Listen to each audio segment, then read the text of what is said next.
So I'm going to tell you the title of the picture, and you're going to tell me if it matches the mood of the picture. Teresa Felton is a volunteer at Hearthwood Elementary School. She has a very specialized purpose. She works in the Art Discovery Program. It's a way of helping young students learn and have access to the world of art. The experience is very much like this piece of artwork created by French painter Henri Matisse. It's open and creative. Today we learned about how Henri Matisse cut his paper and created his art with his paper, a collage. Just like Henri Matisse did, he would lay out all of his cutout shapes and his textures and his lines and his patterns, and he would make a background. He called it drawing with scissors. And so then he would cut out his shapes, his textures, and his patterns and everything with all of his pieces of paper. He'd lay them into place and then create his focal point. And then, fresh with some of the greatest artwork in their young minds, Felton had the students try to make their own collages. They cut out their backgrounds, they made backgrounds, and they cut out abstract guitars, and then they pasted it all together in layers, which was then turned out to be a collage like Henri Matisse would make. The students' artwork doesn't conform to strict requirements or standards, but the volunteers who guide them follow comprehensive guidelines set up by the state and materials developed over the many years this program has been in place. It pushes the envelope of creativity, and from it the students invent more styles and designs. For these students at Hearthwood and all the other elementary schools, it's how they learn in this program from the art itself that matters, to help them become better students by changing the way they think. Students like 5th grader John Fries get the picture literally and figuratively. I really like it. I think it's really fun. I like this class because it's helping me draw from picturing it, not with it not really being there. I can just picture it and draw it better. See? Creative. Other students feel the same way, that a window is being opened into a new dimension of learning. Sometimes it teaches me how to draw faces better, how to draw objects better. I'm one of those kids that just really likes art, like all the colors and designs and stuff. And so art class is just kind of like a break from school. Although I'm in class and whatnot, it's kind of like a break for me.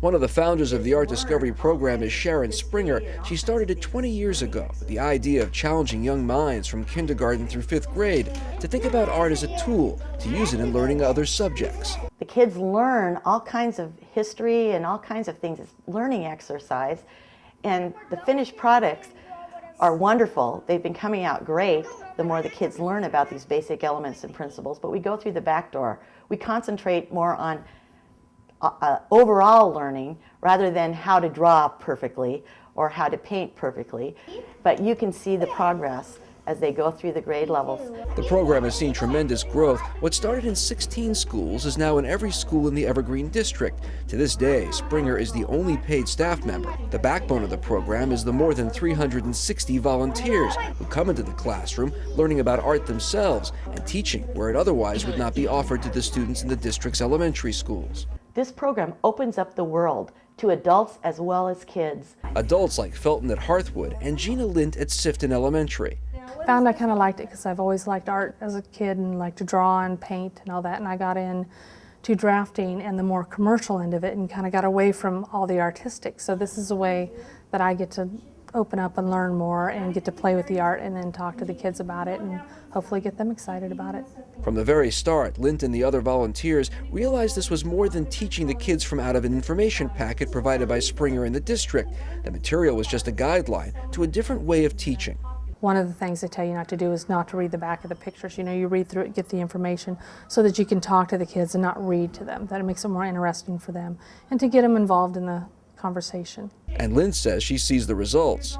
Their skills progress as you talk to them a little bit more and have them look at, when you look at things, to see the shapes of them, whether they're cylinders or circles, or especially when they draw animals. And if you get them to break it down like that and see it that way, then they can start connecting all the lines and then fill in the detail. All this non-linear, outside-the-box teaching is having a positive effect from the teacher's perspective. We have a very great art program, very well thought out. I mean, to teach a lesson that the kids are engaged, they can understand that they can do, and to go back and do it independently, it's great to see. At this age level, they're not able to compare their artwork to other people and say, oh, you know, yours is better, mine's worse.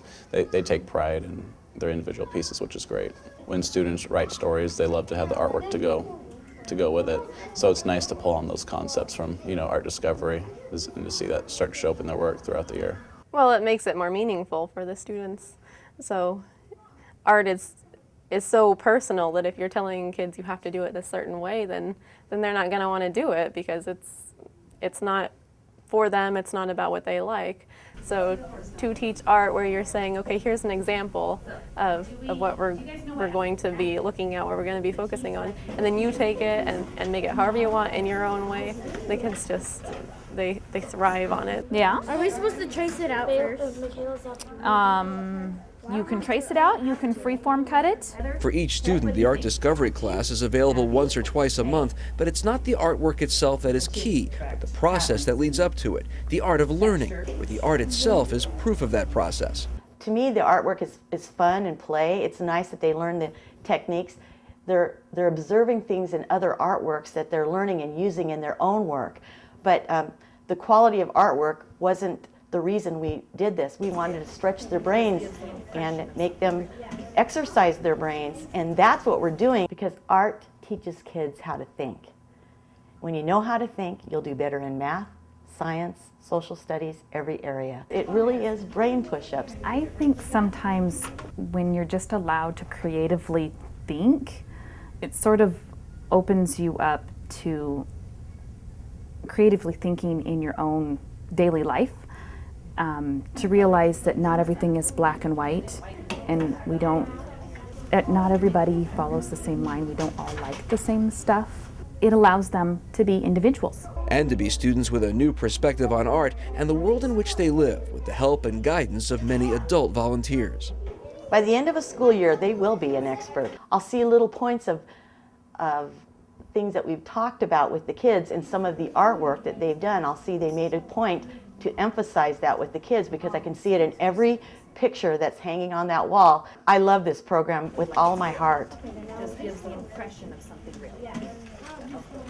Okay. Background.